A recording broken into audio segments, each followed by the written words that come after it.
my potential investor friends who are watching this video and are hoping to jump into the world of real estate investing, let me ask you a question. Have you ever looked at a real estate deal and thought this might be a great investment, and then 5 minutes later thought, wait, what if I'm making a huge mistake? You run the numbers, you look at the neighborhood, you check Zillow, you look at interest rates, then you find someone saying that the housing market is going to crash. Then somebody else says prices are going higher. Then somebody else tells you to buy cash flow. Someone else tells you that the appreciation is everything. And eventually you do nothing. If that is where you are right now, I want you to know something. You probably don't have a real estate knowledge problem. You have a mental challenge, and that is what we are going to talk about today. Because getting started in real estate investing isn't difficult simply because houses are expensive. It's difficult because you're being asked to make a six-figure decision before you feel completely confident. And here's the uncomfortable truth. You are never going to feel 100% confident. I am going to show you how to get past that problem. Together, we will analyze a property that's currently active here in Charlotte, walk over to that property, look at the neighborhood, make some sense out of it, and then decide if it's worth buying it or not. And yes, this is going to be an investment property. Investment as in you, my investor friends, make some money. Hey everyone, if you don't know me or are new to my channel, my name is Vikram Chopra. I was an investment banker turned broker in the Greater Charlotte metropolitan area, where I invest and assist other investors reach their financial goals through real estate investing. The first mental barrier, what if I'm wrong? This is probably the biggest psychological obstacle for a new investor. You are terrified of making the wrong decision. And I completely understand. A $500 mistake is one thing. A $300,000 house is another. If you buy the wrong phone, you return it. If you buy the wrong pair of shoes, you return them. But what happens if you buy the wrong rental property? Boss, you are screwed. Your brain is thinking, what if the tenant doesn't pay? What if the roof fails? What if the HVAC dies? What if the neighborhood declines? Yada, yada, yada. And eventually your brain reaches one very logical conclusion. Don't buy it. But here's the problem. Doing nothing is also a decision. It also has consequences. Every year you spend waiting for the perfect deal. Prices can change, rents can change, investment rates change, your income can change, your financial circumstances can change, and most importantly, time keeps moving. Let's find a property here in Charlotte in a neighborhood that I know where investors usually buy, right? Once in Zillow.com, we click on buy. Since this is first time investors, we'll make sure that we keep the price down. We don't go beyond $150,000. We want to make sure our nervous first-time investors are happy. Apply. And the zip code is 28210. That is exactly where I want to go. And look, there I see a few properties that come up. Oh, look at that. $145,000. That's on Shady Oak Trail. I have two properties on Shady Oak Trail, but they are 3 bedrooms, 2 bath. This one is 2 bedroom, 2 bath. And this one is also 2 bedroom, 2 bath. Let's see, what is this? Oh look, this one is also 2 bedroom, 2 bath, and it's for $123,000. That is $20,000 less than the neighboring 2 bedroom, 2 baths. Wow. There, see that? That should catch your eye. By the way, if you're an investor and are looking for some guidance on how to get started in real estate investing, go ahead and click on the link below in the description and you can book a free 20-minute call with me. Yeah, the details are in the description below. Before going any further, think a 2-bedroom, 2-bath condo for $123K. We just saw other 2-bedroom, 2-bath that are in the 140s. This one is $20,000 less. And we just spent less than 2 minutes looking for investment properties, and that also in a very narrow zone. Amazing, isn't it? Spend 5 minutes of your time and you will find something that can potentially work. We haven't looked at anything else. But let's go back and look at the one property we are zooming in right now. So why is this guy selling it for $123,000? Let's see. And you can also find something similar in areas that you want to invest in. Let's look. Oh, it's 1,086 square foot. It's a nice size, 2 bedroom, 2 bath. Let's go and look. Why is he cutting down the price so much? Oh, it has been on Zillow for 119 days. So that means there is fire that has started to light under the guy's chair, under the seller's chair, because it's been on the market for so long. Let's look for some more details. Let me see if there's anything interesting. Look, the condo fee, 303. That is a little on the higher side, but that is the going rate is, so we can't really complain about that. I want to see the history. There you go.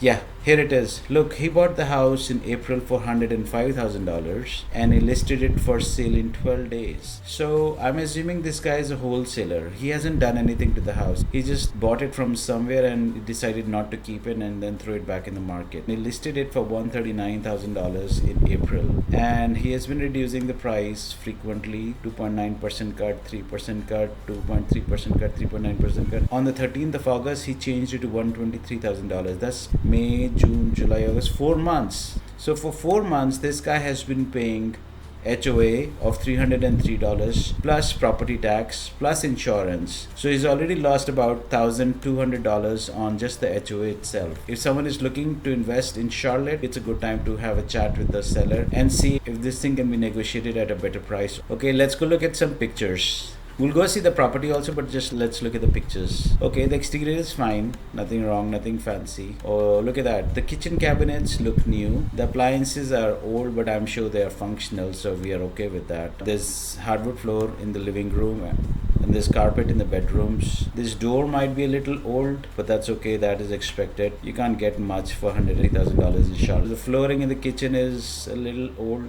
but it's still there, so it'll work for the renter. It's just a regular house, nothing fancy about it. He is showing the pictures of the kitchen over and over again. So that means these cabinets are new. It doesn't have granite countertop, but who cares? They're functional. Our aim is to rent it out as soon as we buy the house. That's the aim. Oh, look. Okay, yeah, I understand now. Look, the bathroom is a tad old. It hasn't been updated, but it's functional. So I would just keep it like that. I wouldn't change anything here. As long as all of these faucets and everything else works in the bathroom, I'm okay. The master bathroom is updated. The vanity looks new here. You see these 3 faucets? These 3 handles for the faucet? I don't like it. This is old and eventually this will leak and it'll have to be replaced, but if they're working now, I would just leave it as is. Yeah, not bad, right? Let's go look at the ones in 145s. I want to understand why is that at 145 and why is this at 123. What's so special about them? Let's look at the 145 one. Let's just look at the pictures. I don't want to get into the details. So this house is updated. You can see from the very first picture here itself that the flooring is new. You can see that the flooring is new. The kitchen cabinets look new. The countertop looks new. The sink is new. The cabinets don't look as new, but okay, that's fine. They'll solve our purpose. Yes, the bathroom vanity is definitely newer. That is for sure. Yeah, the rest is just okay. I don't really care. This house is a bit updated. No wonder he's asking for another $20,000. But would you pay an extra $20,000? I wouldn't. Why would I? And look, this one is just 927 square foot. The one that we saw was 1086 square foot. So it's even bigger in size. I would definitely go for the 123 one. And these ones in 145 and 148, they're just trying to rob you. I don't like when people rob me. I've been robbed in the past. I've been scammed in the past. And I've decided never to be robbed and scammed anymore in life. Yeah. This one looks like a townhome. That's why it's $3,000 extra. Yes, there are stairs going up, but then it's a smaller townhome. The pictures are deceiving. All pictures are deceiving. This guy has even more deceiving pictures. Yeah, nothing fancy. I wouldn't pay. Okay, this one comes with a washer and dryer. By the way, here's a pro tip. I don't give washer and dryers in any of my rental homes. You know why? Because these things are not cheap. Once these break, and the tenants will find a way to break them, then you will have to buy these, and these used to cost like $300, both of them. Now these things cost $1,200. I just provide a hookup. I don't care if the tenant says, oh, you don't have a washer and dryer. No, you want it, go rent one or go buy one, but don't ask me. I'm not going to give you that.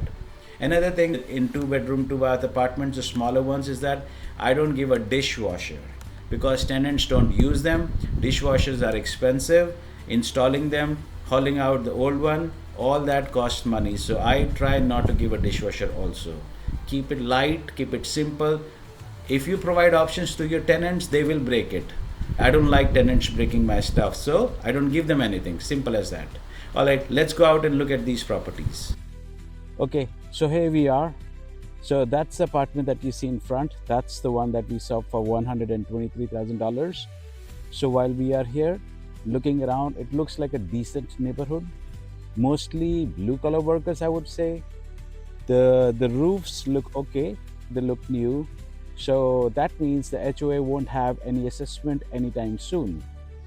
The sidewalks are present as well. So the HOA has done a decent enough job. I feel completely safe. I've been standing here, no problems. Nobody has said anything to me. I can't say much about traffic because traffic is bad throughout all of Charlotte. This town is really booming. There are enough parks and trails around here for a comfortable weekend, not to mention the tons of restaurants that are there in this town and nearby also. Oh, look, there's a street light also. That means this place is pretty safe. I like safe neighborhoods. The tenants love safe neighborhood. And as you can see, some tenants have put out cameras also out there, personal cameras. That gives it another angle of safety. The one thing I noticed while I was coming here, there's a train station right next door, and I'll stop by on the way back. There are people who park their cars at the train stations and then take the train, ride it all the way to downtown because parking in downtown is super expensive. That's about it. So behind me is the train station that I was talking about. It is not very far away from the 123K house that we saw. Any tenant can come park the car, take the train and go to downtown. That's amazing. Now that we've seen the property from outside and we feel confident that we can find a tenant, the house is in a decent enough neighborhood, it's time for us to run some numbers.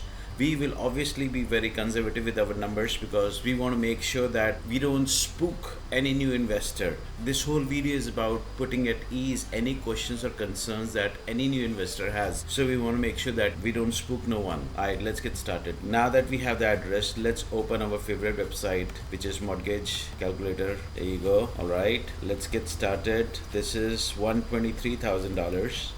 So let's put in some numbers here. There are two assumptions that I can make. You never bought a house, so you'll have a down payment of 3.5%.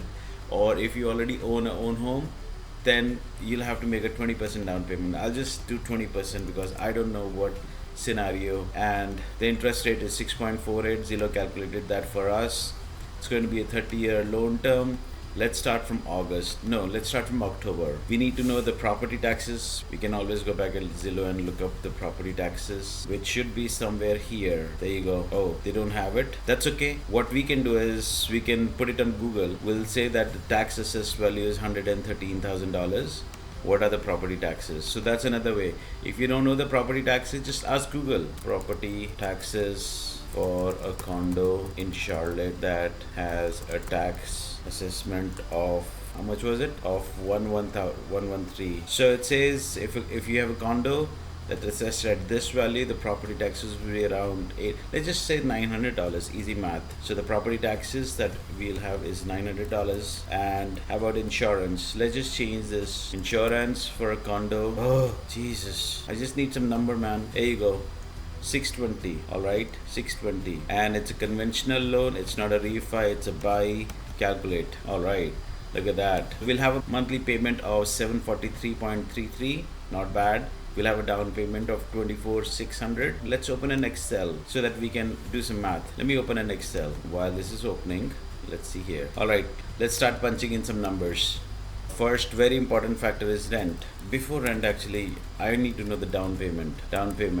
Then I need to know the rent. Then I need to know what's the PT. PT plus HOA. PT stands for principal, interest, taxes and insurance. And then the last thing is, let's look at the cash flow. And then down payment, and then return on investment. Actually, you know what? Down payment should come here. Then your ROI, which is return on investment. Alright, so rent. How much will this rent for? Well, let's ask Zillow. What does Zillow say? This thing will go for around $1,300 because it's a 2-bedroom, 2-bath. It's on South Boulevard. It's near downtown. It's not in any shady area. But let's see what this Zillow has to say.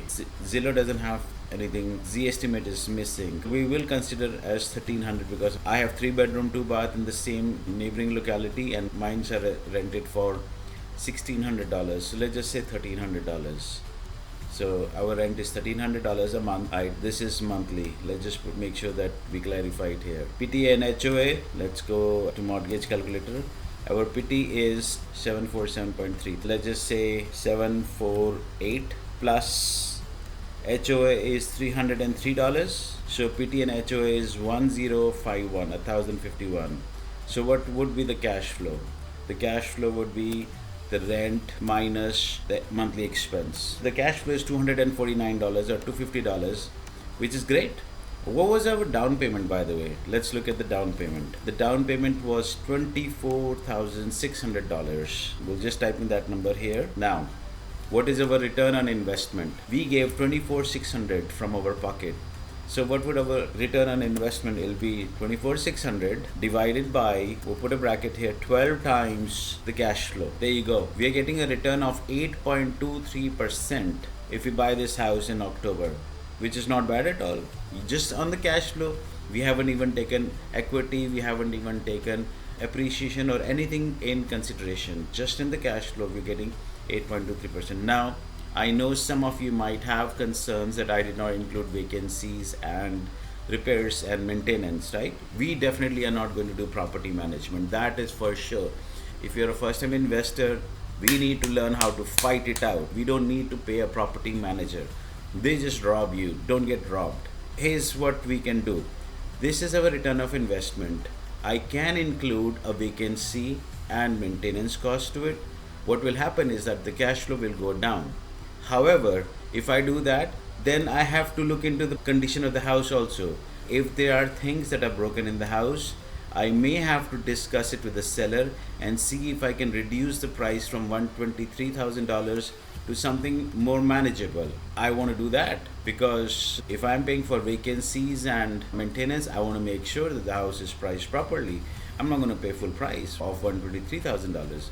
That is what it is. So it's not bad. 8.23% is not bad at all. Let's say you buy the house outright. Outright you pay $123,000 in cash. Let's say no loans. The rent is still going to be $1,300. The PT and HOA is just going to be $300 because if we buy everything outright, we don't have a loan. We don't have a monthly payment, so we don't have the $743. We'll just have the $303. So what's the cash flow going to be? Well, let's do the math. It's going to be the rent minus the HOA, and we'll have to reduce some taxes and insurance also. How much were the taxes? Let's go back and look here. Insurance was $620. Let me open a calculator so that I can get a monthly number. The insurance was $620 divided by 12. Monthly insurance is $50 and the taxes was $900 divided by 12, 75. This minus 125. It'll be 872. The down payment is basically the entire sum because we are buying the property outright. What is our return on investment going to be? It's going to be this, how much money we put in divided by what is our monthly cash flow times 12. Look, what did I do wrong? This divide by, let me just put a bracket, 12 times this. 11%, 11.75% return. Not bad. It was 8.23% and now you have 11.75%. Basically what I'm trying to say is that once you own the property outright, that means once the loan is done, your return is going to be more than 10%, which is awesome. You don't get that much even in the stocks, and the property is yours forever to keep. You don't know what's going to happen. Tesla stock goes up, goes down, goes up, goes down, goes up, goes down. This thing is just going to pay out eventually, and you'll keep getting the money, and this is generational. You can pass it on to your kids, grandkids. That is what I wanted to show you. The numbers work perfectly for this house. Thank you so much. Let's wrap this up. One of the things I wish more new investors understood is this.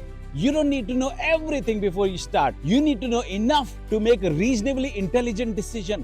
That is very different. When I bought my first rental property, I had no idea about what I was getting into. I did not know exactly what the property would be worth 10 years later. I didn't know exactly how much maintenance it would need. I didn't know what every future tenant would do. And I definitely did not know where the interest rates were going. What I did learn was how to control the things I could control. And that is the mindset shift I want you to make. Your first goal isn't to build a portfolio, it's to become an investor who can build one. So until next time, this is Vikram signing off. Good luck, goodbye, and go on your freedom by breaking down the mental barriers. Let's start a revolution. Long live freedom! Freedom from poverty, freedom from bad bosses, freedom from anything that stops us from building our business. Thanks for watching, and I'll see you in the next video.